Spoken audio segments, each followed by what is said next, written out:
যদি জামাতে ইসলামে ভোট দেন তাহলে বাড়ি থাকতে পারবেন না কেউ। কথাটা কিন্তু আমার নয় ভাই, কথাটা এই যে দেখুন এখানে বলেছে, আপনারা একটু মনোযোগ দিয়ে শুনবেন। দাঁড়িপাল্লায় ভোট দিলে গ্রামবাসী কেউ বাড়ি থাকতে পারবেন না। আমাদের চোখের সামনে দিয়ে ওই জামাত রাজাকারকে ভোট দিবেন আর আপনারা বাড়িতে শান্তিতে থাকবেন, ওই শান্তিতে কিন্তু আমি থাকতে দেব না। এটা কিন্তু আমার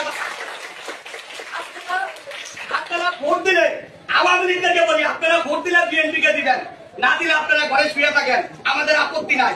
ভাই আপনারা মনোযোগ দিয়ে শুনলেন তো, এই নেতা বলল যে ধানের শীষে ভোট দিতে হবে, দাঁড়িপাল্লায় ভোট দিলে কেউ বাড়িতে থাকতে পারবে না। কিন্তু এখন আপনাদের ব্যাপার, আপনারা কাকে ভোট দিবেন না দেবেন আপনাদের ব্যক্তিগত ব্যাপার। কিন্তু তারপরে আপনারা একটু যাচাই বাছাই করে ভোট দিবেন, যাতে আপনাদের কোনো সমস্যা না হয়। কোন দলকে দিলে আপনারা শান্তিতে থাকবেন, দুর্নীতিমুক্ত থাকবেন, নিরাপদে থাকবেন, আপনাদের ব্যক্তিগত ব্যাপার। আপনারা ভাবি চিন্তে ভোটগুলো দিবেন ইনশাআল্লাহ।